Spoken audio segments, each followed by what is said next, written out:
Breaking news రాజధాని అమరావతిలో మరో విడత భూ సమీకరణకు ప్రభుత్వం రంగం సిద్ధం చేస్తోంది. విమానాశ్రయం, రైల్వే లైన్ల వంటి ప్రధాన మౌలిక వసతులకు అవసరమైన భూమిని సమీకరించేందుకు ప్రభుత్వం కసరత్తును పూర్తి చేస్తోంది. నిన్న భూ సమీకరణ నిబంధనల్ని గెజిట్లో నోటిఫై చేయడంతో త్వరలోనే భూ సమీకరణ నోటిఫికేషన్ జారీ చేసే అవకాశం ఉంది.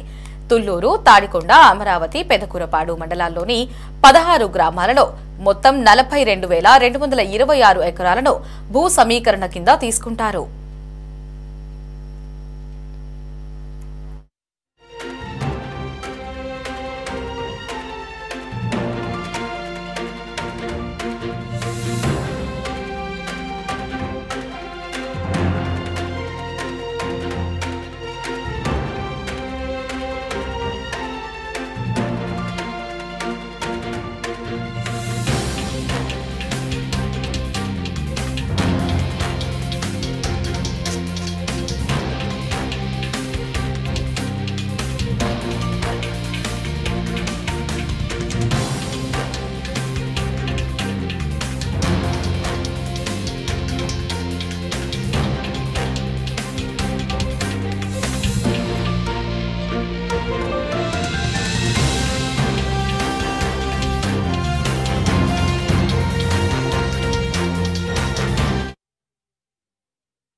ప్రభుత్వం రంగం సిద్ధం చేసినట్లుగా తెలుస్తోంది.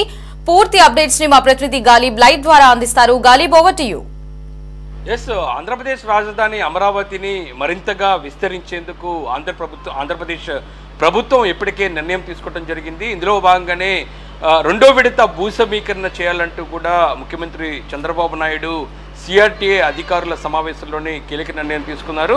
అయితే భూ సమీకరణకు సంబంధించి ఎప్పుడో చేయబోతున్నారు, అందుకు సంబంధించిన విధి విధానాలు ఏ విధంగా ఉండబోతున్నాయి అనే దానిపై కూడా భూ సమీకరణ రెండో విడత చేస్తున్న గ్రామానికి సంబంధించిన ప్రజలందరూ కూడా ఎదురు చూస్తున్నారు. దానికి సంబంధించి విధి విధానాలు ఏ విధంగా ఉండబోతున్నాయి అనే దానిపై ఆంధ్రప్రదేశ్ రాష్ట్ర ప్రభుత్వం భూ సమీకరణ 2025 గెజిట్ నోటిఫై చేస్తూ ఆంధ్రప్రదేశ్ పురపాలక శాఖ ఉత్తర్వులు జారీ చేయడం జరిగింది. ఉత్తర్వుల్లోని గతంలో 2014లోని భూ సమీకరణకు సంబంధించిన నిబంధనలు ఏ విధంగా ఉన్నాయో దాదాపు వాటినే పాటిస్తూ ఇందుకు సంబంధించిన ఉత్తర్వులు జారీ చేయడం జరిగింది.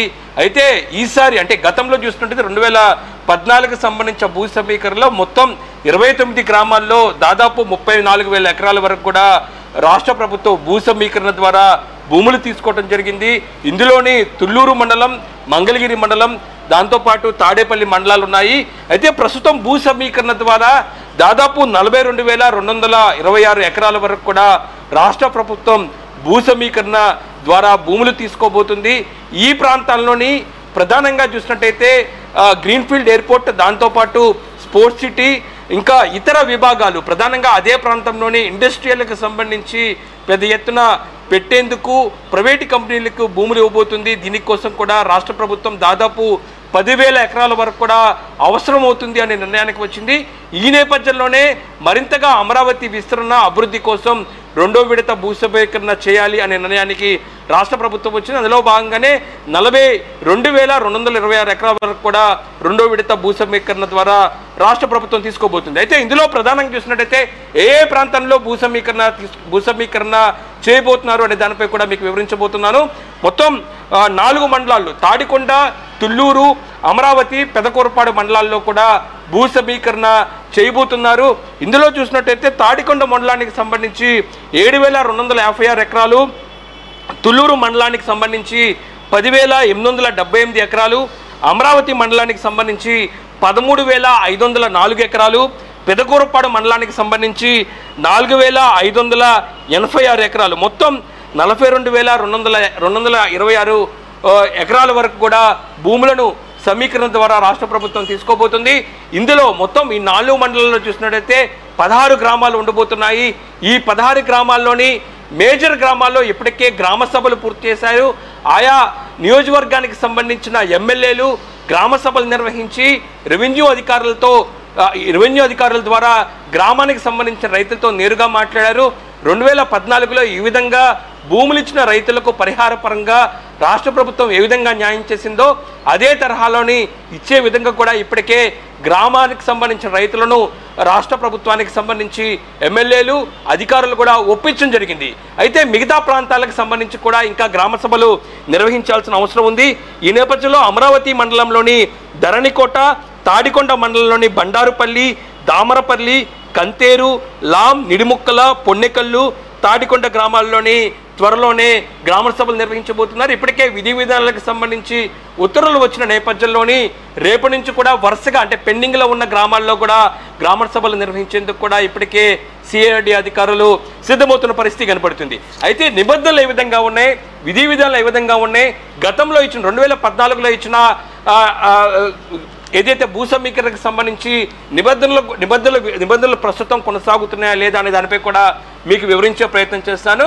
అయితే గతంలో మాదిరిగానే ప్రస్తుతం కూడా దాదాపు విధి విధానాలను ఫైనల్ చేయడం జరిగింది. ప్రధానంగా చూసినట్టయితే గతంలోని ఏదైతే గ్రామాలకు సంబంధించి నిబంధనలు ఏ విధంగా ఉన్నాయో వాటిని కూడా ప్రస్తుతం రాష్ట్ర ప్రభుత్వానికి సంబంధించి కూడా రెండో విడతలోని ఫాలో అవటం జరిగింది. గతంలో చూసినట్టయితే మెట్ట భూములకు సంబంధించి పట్టా భూములు ఏదైతే ఉన్నాయో వాటి భూములకు సంబంధించి మెట్ట భూములకు సంబంధించి రెసిడెన్షియల్ 1000 గజాలు, దాంతోపాటు కమర్షియల్ 250 గజాలను కూడా ప్రస్తుతం కొనసాగిస్తున్నారు. ఇంకా జరీబు భూములకు సంబంధించి 1000 గజాలు, దాంతోపాటు కమర్షియల్కి సంబంధించి 450 గజాలను కూడా ఇవ్వబోతున్నారు.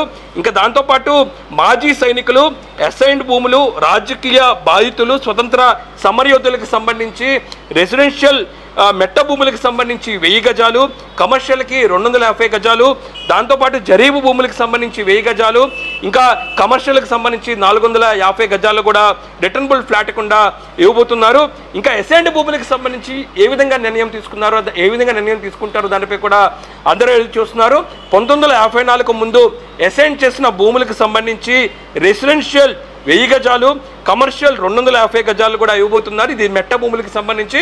ఇంకా జరీబు భూములకు సంబంధించి 1000 గజాలే ఇస్తున్నట్లుగా రాష్ట్ర ప్రభుత్వం ప్రకటించింది. ఇంకా దాంతోపాటు 1954 తర్వాత అసైన్ చేసిన భూములకు సంబంధించి రెసిడెన్షియల్ 800 చదరపు గజాలు, కమర్షియల్ 100 గజాల వరకు ఇవ్వబోతున్నారు. ఇంకా జరీబుకు సంబంధించి కూడా 800 గజాలకు సంబంధించి రెసిడెన్షియల్ ఇస్తే కమర్షియల్కి సంబంధించి 200 చదరపు గజాలు ఇవ్వబోతున్నారు. ఇంకా దాంతోపాటు ఇప్పటికే భూ సమీకరణలలో భూములిచ్చే రైతులు ప్రస్తుతం వ్యవసాయం చేస్తూ పట్టాదారు పాసు పుస్తకాలు, టైటిల్ డీడీలు ఉంటే కుటుంబానికి గరిష్టంగా 1,50,000 రూపాయల వరకు కూడా వ్యవసాయ రుణమాఫీ చేస్తామంటూ కూడా రాష్ట్ర ప్రభుత్వం ప్రకటించింది. ఇది తొలి ఏడాది వరకే వర్తిస్తుంది అనేది మాత్రం ఈ ఉత్తర్వుల్లో రాష్ట్ర ప్రభుత్వం పేర్కొనడం జరిగింది. ఇంకా దాంతోపాటు భూ సమీకరణ గ్రామాల ప్రజలకు ఉచిత వైద్యం, దాంతోపాటు వైద్య సదుపాయాలు కల్పించబోతున్నారు. ఇంకా దాంతోపాటు అవసరమైన చోట వృద్ధాశ్రమాలు, అన్నా క్యాంటీన్లు కూడా రాష్ట్ర ప్రభుత్వం ఏర్పాటు చేసేందుకు సిద్ధంగా ఉన్నట్లుగా ప్రకటించింది. ఇంకా దాంతోపాటు ఆయా గ్రామాలు ఇప్పటికే చాలా గ్రామాలు వ్యవసాయ అనుబంధాలకు ఆధారంగా ఉన్న నేపథ్యంలో ఆయా గ్రామాల్లో రైతుల వద్ద, ప్రజల వద్ద ట్రాక్టర్లు, నిర్మాణానికి ఉపయోగపడే యంత్ర సామాగ్రి ఉంటే వాటిని నేరుగా రాష్ట్ర ప్రభుత్వం సిఆర్డిఏ పన్నులకు చేపట్టే ప్రాజెక్టులో కూడా ఉపయోగించబోతుంది. ఇంకా దాంతోపాటు ప్రైవేటు భూముల్లోని టేకి చెట్లు, దాంతోపాటు నరికి విక్రయించేందుకు ట్రాన్సిట్ పర్మిట్ జారీ చేయబోతున్నారు. ఇంకా డ్రాఫ్ట్ నోటిఫికేషన్ వెలువడే నాటికి పంటలు ఉంటే ఆ ఫలసాయం నేరుగా రైతులు కూడా తీసుకునే విధంగా కూడా రాష్ట్ర ప్రభుత్వం నిబంధనల్లో పేర్కొన్న పరిస్థితి స్పష్టంగా కనబడుతుంది. అంటే ఓవరాల్ చూసినట్టయితే గతంలోని ఏ విధంగా ఆ నిబంధనలు ఫాలో అయ్యారో ప్రస్తుతం రెండో విడత భూ సమీకరణలో కూడా అదే తరహాలోనే నిబంధనలు ఫాలో అవుతున్నారు. అయితే ఈ రెండో విడత భూ సమీకరణలో ఉండే ఏదైతే ఉందో పేద రైతులకు, ఏదైతే ఉందో పేదలకు భూమి లేని పేదలకు మాత్రం వాళ్ళకి ఇచ్చే రుణ సహాయానికి సంబంధించి 5,000 రూపాయలకు కూడా పెంచుతూ రాష్ట్ర ప్రభుత్వం నిర్ణయం తీసుకున్నట్లుగా మనకి ఇందుకు సంబంధించిన ఉత్తర్వుల్లో పేర్కొన్న పరిస్థితి మనకి స్పష్టంగా కనబడుతుంది. ఇంకా దాంతోపాటు రైతులకు ఇచ్చే పరిహారానికి సంబంధించి జరీబ్ కావచ్చు, దాంతోపాటు మెట్ట భూములకు సంబంధించి పరిహారానికి సంబంధించి కూడా రాష్ట్ర ప్రభుత్వం ఇందులో పేర్కొన్న పరిస్థితి మనకి స్పష్టంగా కనబడుతుంది. తొలి సంవత్సరం మెట్ట భూములకు ఎకరాకు 30,000 రూపాయలు, జరీబు భూములకు ఎకరాకు 50,000 రూపాయల చొప్పున కూడా కౌలు చెల్లిస్తారు. మరుసటి రోజు అంటే మొదటి సంవత్సరం దాటిన తర్వాత రెండో సంవత్సరం నుండి ప్రతి ఏటా 10 శాతం చొప్పున కూడా పెంచుతామంటూ కూడా రాష్ట్ర ప్రభుత్వం ఇందుకు సంబంధించిన ఉత్తర్వుల్లో పేర్కొనడం జరిగింది. ఇంకా దాంతోపాటు ఈ భూములు ఎందుకంటే ప్రస్తుతం సిఆర్డిఏ అమరావతి పరిధిలోని తొలి విడత భూ సమీకరణ సంబంధించి 29 గ్రామాలకు సంబంధించి భూ సమీకరణ తర్వాత గ్రామ కంటాలకు సంబంధించిన సమస్యలు కీలకంగా ఉన్నాయి. ఈ గ్రామ కంటాలకు సంబంధించిన సమస్యలు ఖచ్చితంగా పరిష్కరిస్తామనే దానిపై కూడా సిఆర్డి అధికారులు హామీ ఇస్తున్నారు రైతులకు గ్రామ సభలు నిర్వహించే సమయంలోని. అయితే గ్రామ కంటాలకు సంబంధించి పూర్తిగా గుర్తించే ప్రక్రియలోని శాటిలైట్ సంబంధించిన ఫోటోలు కావచ్చు, డ్రోన్లు కావచ్చు, అత్యాధునిక టెక్నాలజీ ద్వారా ఖచ్చితంగా గ్రామ కంటాలకు సంబంధించి సమస్యలు పరిష్కరిస్తామనే దానిపై కూడా ప్రస్తుతం రెవెన్యూ అధికారులు గ్రామ సభలు నిర్వహించే ప్రాంతాల్లో కూడా హామీ ఇస్తున్న పరిస్థితి స్పష్టంగా కనబడుతుంది. ఎందుకంటే ఇప్పటికీ కూడా కొన్ని గ్రామాల్లోని గ్రామ కంటాలకు సంబంధించిన సమస్యలు ఇంకా పెండింగే ఉన్నాయి. ఈ నేపథ్యంలో వాటిని త్వరితగతిన పరిష్కరించాలి అనే దానిపై కూడా రైతులు గ్రామ సభల్లో నేరుగా రైతులకు చెప్తున్న నేపథ్యంలో వాటిపై కూడా రాష్ట్ర ప్రభుత్వం ముందుగానే ఇందుకు సంబంధించిన క్లారిటీ ఇచ్చే అవకాశాలు స్పష్టంగా కనబడుతున్నాయి. ఇంకా దాంతోపాటు గ్రామ సభల్లో పలు డిమాండ్లు కూడా రైతులు ఇటు అధికారుల ముందు ఉంచుతున్నారు. ఎందుకంటే రిటర్నబుల్ ఫ్లాట్లకు సంబంధించి ఎక్కడ ఇవ్వబోతున్నారు, ఎప్పుడు ఇవ్వబోతున్నారు అనే దానిపై కూడా స్పష్టంగా చెప్పాలంటూ కూడా అధికారులు చెప్తున్నారు. ఈ నేపథ్యంలో దీనిపై కూడా ఇప్పుడు రాష్ట్ర ప్రభుత్వం విడుదల చేసిన నిబంధనలలోనూ కూడా పూర్తిగా క్లారిటీ ఇవ్వడం జరిగింది. ఇందుకు సంబంధించిన నిబంధనలు చూసినట్టయితే రాష్ట్ర ప్రభుత్వం భూ సమీకరణకు సంబంధించి నోటిఫికేషన్ వెలువడిన 12 నెలల్లోనే ఇందుకు సంబంధించిన రిటర్నబుల్ ఫ్లాట్ను అప్పచెప్తామని చెప్తున్నారు.